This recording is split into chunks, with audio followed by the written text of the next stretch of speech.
Guys, आप सबका स्वागत है हमारे शर्मा ट्यूशन क्लासेस के इस यूट्यूब चैनल पर। हमारे इस यूट्यूब चैनल पर आप देख सकते हैं एनसीईआरटी क्लास 9 के मैथमेटिक्स पर कुछ वीडियोस अपलोड की गई हैं। आप उसे देख सकते हैं, जो कि आपके लिए बहुत ही हेल्पफुल होने वाली हैं। और हर रोज़ यही नहीं और हर रोज़ आपको नई नई वीडियो मिलने वाली है, जो कि आपके लिए ज़रूर से ज़रूर हेल्पफुल होंगी, जो कि एनसीईआरटी पर बेस्ड होंगी और उन पर प्रिसाइज नोट्स आपको प्रोवाइड किए जाएंगे, जो कि स्टूडेंट्स की मेन प्रॉब्लम रहती है। आज हम करने जा रहे हैं क्लास 10th के साइंस के सभी टॉपिक्स पर हम ओवरव्यू लेंगे अभी। तो हम क्लास 10th का चैप्टर नंबर 1 करने जा रहे हैं इस वीडियो में, केमिकल रिएक्शंस एंड इक्वेशंस। तो सबसे पहले आपको हम 2 मिनट देते हैं, आप क्लास 10th के चैप्टर्स पर ओवरव्यू ले लीजिए, क्या है सिलेबस में चेक कर लीजिए।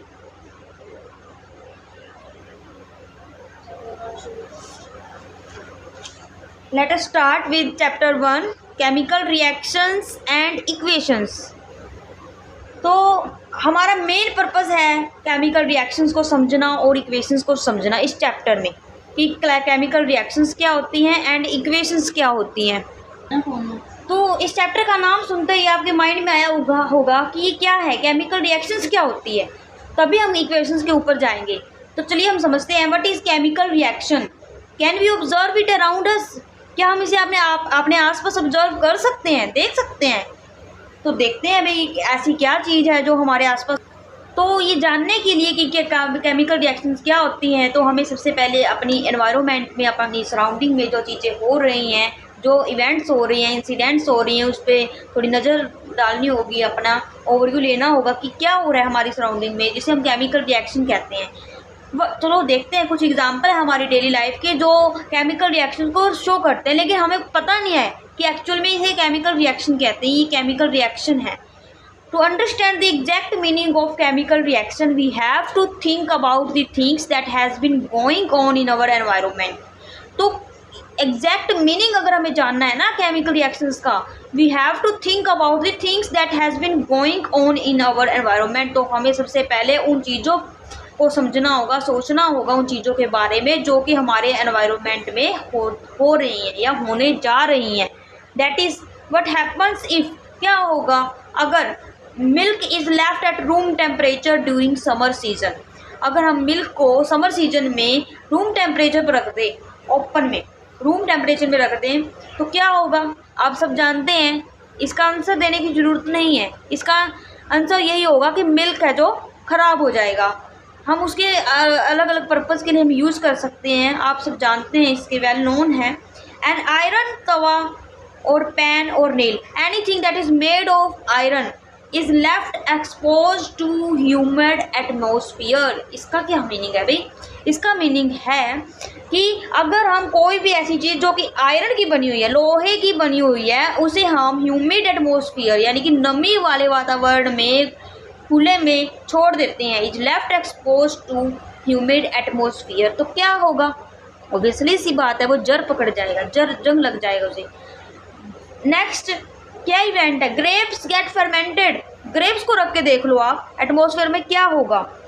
Food is cooked. अगर हम खाना को पकाते हैं, सबसे पहले क्या होता है हमारे पास, हम फार्मर होते हैं जो वो अपने फील्ड्स में खेती करते हैं, क्रॉप्स को ग्रो करते हैं, उसके बाद अलग अलग प्रोसेसेस को फॉलो करके हमारे घर तक वो अनाज आता है, हम उसको पकाते हैं और खाते हैं और सर्व भी करते हैं।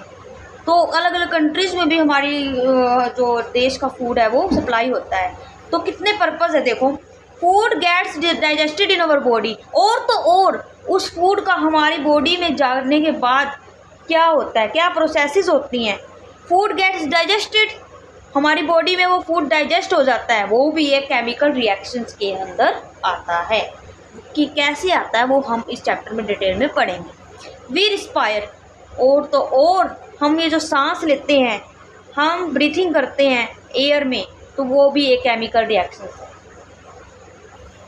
आई होप आपको ये डेफिनेशन समझ आई होगी, ये कंसेप्ट समझ आया होगा, बेसिकली समझ में आया होगा। आपको डेफिनेशन आगे शो करते हैं। डेफिनेशन, अगर हम डेफिनेशन पर आए तो डेफिनेशन केमिकल रिएक्शन की क्या कहती है?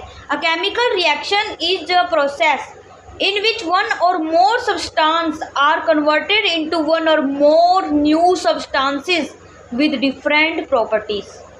क्या मतलब है? एक केमिकल रिएक्शन एक ऐसी प्रोसेस है जिसमें एक या एक से ज़्यादा सब्सटेंस कन्वर्ट हो जाते हैं, किसमें? एक में या एक से ज़्यादा न्यू सब्सटेंसेस में, जिनकी जो न्यू सब्सटेंसेस होंगे ना उनकी जो प्रॉपर्टी होगी वो ज़रूरी नहीं है कि जो जिनसे मिलके बने हैं उनके जैसी होगी, वो डिफरेंट प्रॉपर्टीज़ के भी हो सकती है।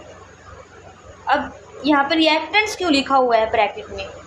रिएक्टेंट्स क्या होता है वो भी हम आगे समझते हैं। ए chemical reaction is a process in which one or more substances are converted into one or more new substances with different properties।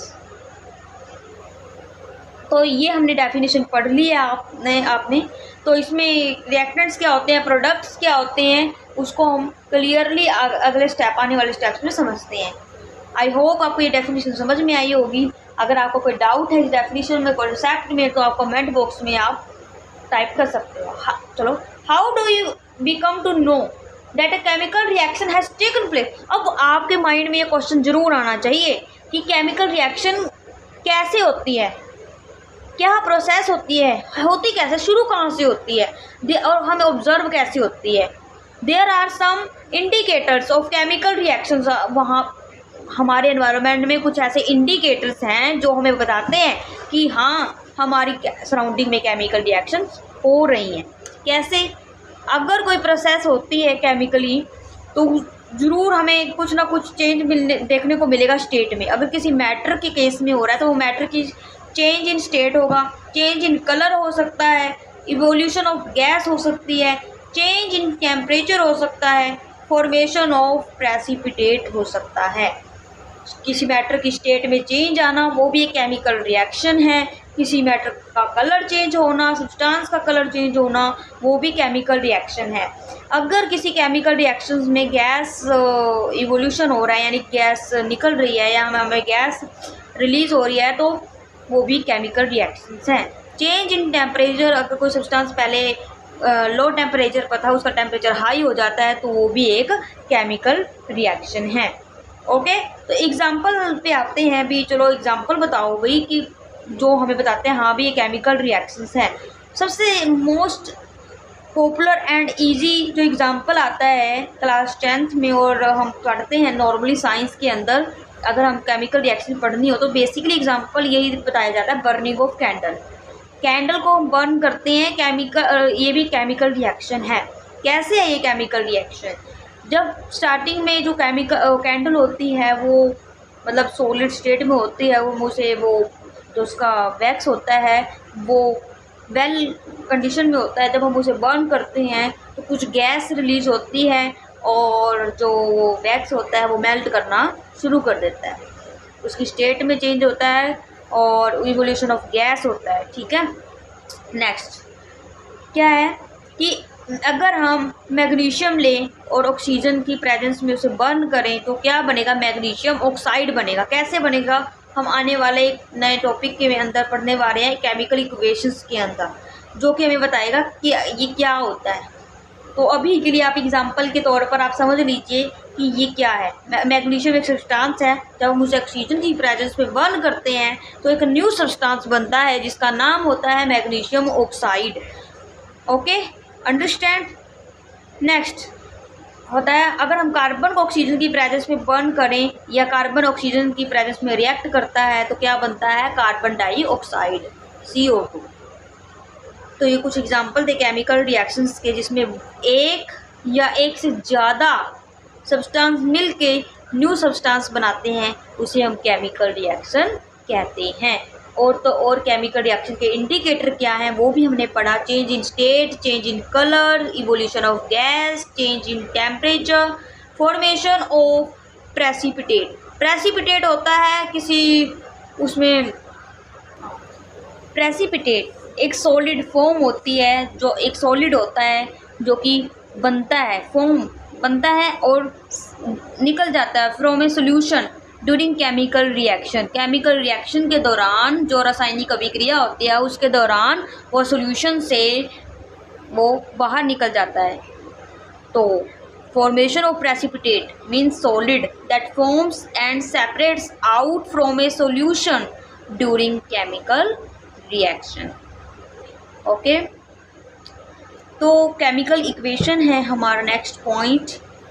whenever a chemical change occurs we can say that chemical reaction has taken place। ये तो हम पढ़ चुके हैं कि chemical reaction कब होती है, जब कोई केमिकली चेंज होता है। केमिकली चेंज होने का मतलब किसी सब्सटेंस के स्टेट में चेंज आना, कलर में चेंज आना, या इवोल्यूशन ऑफ गैस का ऑब्जर्व होना, चेंज इन टेम्परेचर होना, और अभी हमने वो पढ़ा है just formation of precipitate. Okay, तो description of chemical reaction in a sentence is quite long. Obviously सी बात है, ऐसी बहुत सी केमिकली रिएक्शन है जो कि हमारे नेचर में होती रहती हैं, नेचर में, प्रकृति में होती रहती हैं। उसको डिस्क्राइब करना, उसका डिस्क्रिप्शन प्रोवाइड करना वो बहुत ही लॉन्ग हो सकता है, बहुत ही लेंथी काम टास्क हो सकता है। तो इसीलिए उसके लिए एक शॉर्ट फॉर्म बनाई गई है। वो क्या है, चलो आइए हम समझते हैं। उसको समझने से पहले हम ओवरव्यू ले लेते हैं जो अभी तक हमने पढ़ा है। हमने पढ़ा है कि केमिकल रिएक्शन क्या होती है। स्टूडेंट्स, केमिकल रिएक्शन एक ऐसी प्रोसेस होती है जो कि हमारे एनवायरनमेंट में होती रहती है या अभी भी हो रही है। कुछ ऐसे रिएक्शंस हैं जिसे हम अपनी डेली लाइफ में ऑब्जर्व कर सकते हैं, जो जिनके बारे में हमने पढ़ा, जैसे कि दूध को रूम टेम्परेचर पर खुला छोड़ देना, एंड आयरन तवा और pan, nail, anything that is made of iron, कुछ भी हो, कोई भी आइटम जो कि आयरन की बनी हुई है, आयरन मटेरियल की है, अगर हम उसे ह्यूमिड टेम्परेचर पर, नमी वाले वातावरण में छोड़ दें तो क्या होगा, वो भी एक केमिकल रिएक्शन के अंडर में आता है। Food is cooked, food gets digested in our body, ये सभी पॉइंट्स हमने पढ़े हैं, ये सभी केमिकल रिएक्शंस के ही पॉइंट्स हैं। फिर हमने एग्जैक्ट डेफिनेशन पढ़ी ताकि हमें अच्छे से समझ आए, मीनिंग समझ में आ सके केमिकल रिएक्शन क्या होती है, जिसमें ये था कि a chemical reaction is a process in which one or more substances are converted into one or more new substances with different properties. जिसमें ये बताया गया था कि अगर एक या एक से ज़्यादा सब्सटेंसेस कन्वर्ट हो जाते हैं एक या एक से ज़्यादा न्यू सब्सटेंसेस में, जिनकी प्रॉपर्टीज़ अलग अलग होती है, ज़रूरी नहीं है कि उनकी प्रॉपर्टीज़ जिनसे वो मिलके बने उनके जैसी हो, वो डिफरेंट प्रॉपर्टीज़ के हो सकते हैं। तो वो जो सब्सटेंस बनता है, न्यू सब्सटेंस, किस प्रोसेस में बनता है, वो केमिकल रिएक्शंस में बनता है। फिर हमारे अंदर क्वेश्चन अराइज हुआ था कि केमिकल रिएक्शन कैसे होती है, how do we come to know, हमें कैसे पता चलता है कि केमिकल रिएक्शन हुई हैं। कुछ इंडिकेटर्स होने चाहिए हमारे नेचर में, एनवायरनमेंट में। वो क्या इंडिकेटर्स थे, किसी मैटर की अवस्था में चेंज आना, change in state, change in colour, evolution of gas, change in temperature, formation of precipitate. इनको सबको हमने अभी इस वीडियो में डिटेल में पढ़ा है। अगर इससे रिलेटेड कोई आपको डाउट हो तो आप कमेंट बॉक्स में टाइप कीजिए। और इनके एग्जांपल हमने पढ़े, बर्निंग ऑफ कैंडल, मैग्नीशियम का ऑक्सीजन की प्रेजेंस में बर्न करना एक नया सब्सटेंस बनाता है मैग्नीशियम ऑक्साइड, कार्बन का ऑक्सीजन की प्रेजेंस में रिएक्ट करना बनाता है कार्बन डाइऑक्साइड। फिर हम नए टॉपिक पर आए थे केमिकल इक्वेशन, जिसको समझने के लिए हमें केमिकल रिएक्शंस का पता होना चाहिए, जो कि अभी हम पढ़ के आ रहे हैं।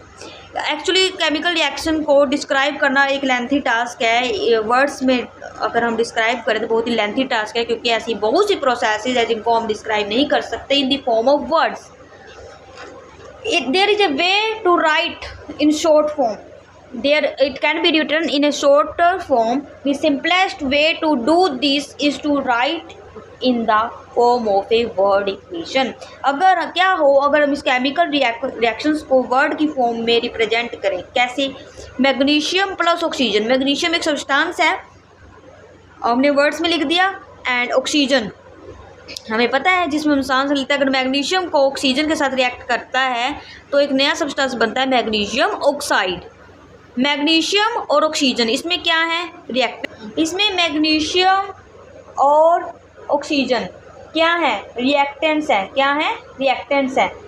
मैग्नीशियम एक सब्सटेंस है, ऑक्सीजन की प्रेजेंस में हम इसे बर्न करते हैं। ऑक्सीजन किसके साथ रिएक्ट करता है, मैग्नीशियम ऑक्सीजन के साथ रिएक्ट करता है और एक नया सब्सटेंस बनाता है। कौन सा, मैग्नीशियम ऑक्साइड। जिसे हम प्रोडक्ट कहते हैं। एरो के राइट साइड में जो प्रोडक्ट हो, जो भी कंपोनेंट होगा हम रिएक्शंस का, उसे हम क्या कहेंगे, प्रोडक्ट। जो रिएक्शन के लेफ्ट साइड होगा, एरो के लेफ्ट साइड होगा, उसे हम क्या कहेंगे, उस पार्ट को, रिएक्टेंट्स। मैग्नीशियम एंड ऑक्सीजन क्या इसमें रिएक्टेंट्स हैं। प्लस का सिंबल क्या शो करता है इसमें, प्लस यहाँ पे इनके बीच की रिएक्शंस को शो कर रहा है कि दोनों रिएक्ट कर रहे हैं, और एरो शो कर रहा है कि एक नया सब्सटेंस फॉर्म हुआ है, मैग्नीशियम ऑक्साइड। अब यहाँ पे हमने लिखा हुआ है कि रिएक्टेंट्स एंड प्रोडक्ट। रिएक्टेंट्स क्या होते हैं, let us understand it with the definition. Substances, reactants are the substances that undergo chemical change in the reaction. ये एक ऐसे सब्सटेंसेस हैं जो कि रिएक्शन में केमिकली चेंज होते हैं। Magnesium and oxygen are the reactants.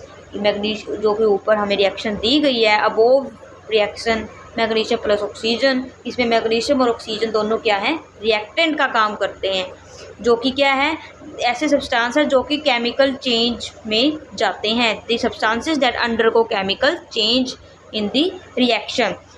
और the new substance is magnesium oxide formed, यानी कि और नया सब्सटेंस बनाते हैं, दोनों रिएक्ट करके एक नया सब्सटेंस बनाते हैं, magnesium oxide, during the reaction as a product. हमने पढ़ा प्रोडक्ट क्या होता है, जो न्यू सब्सटेंस बनता है, और सब्सटेंस किससे बना है, न्यू प्रोडक्ट किससे बना है, उसे क्या कहते हैं, reactants. The substances that undergo chemical change and form new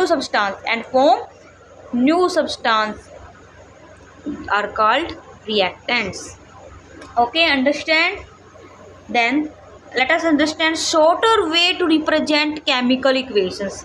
भाई अब हमें ये नीड हुई कि, और अब हमने वर्ड फॉर्म में, तो वर्ड इक्वेशन की फॉर्म में तो हमने समझ लिया कि केमिकल रिएक्शन को कैसे रिप्रेजेंट करेंगे। ओके, तो हम और भी इसका अल्टरनेटिव वे है रिप्रेजेंट करने का केमिकल रिएक्शंस का। चलो आइए हम समझते हैं क्या है वो।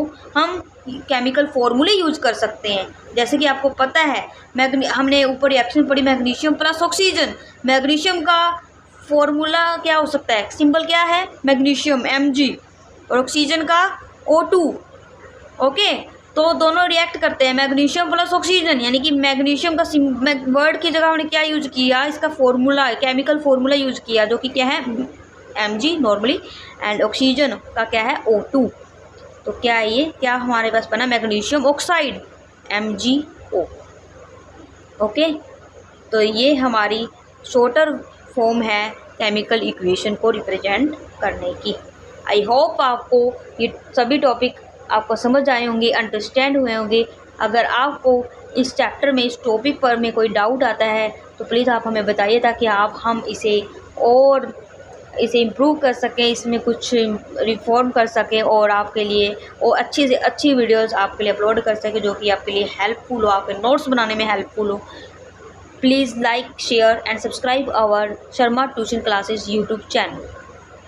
जैसे कि हमारा मोटिव है कि स्टूडेंट्स के ज़्यादा से ज़्यादा डाउट को क्लियर करना, उसकी प्रॉब्लम्स को सॉल्व आउट करना, तो आपको ये सुजेस्ट किया जाता है कि आप अपने फ्रेंड्स सर्कल के बीच में, अपने रिलेटिव्स के बीच में हमारे इस यूट्यूब चैनल को ज़्यादा से ज़्यादा जितना हो सके शेयर कीजिए। आप सभी को मोटिवेट कीजिए कि लाइक, शेयर एंड सब्सक्राइब करें।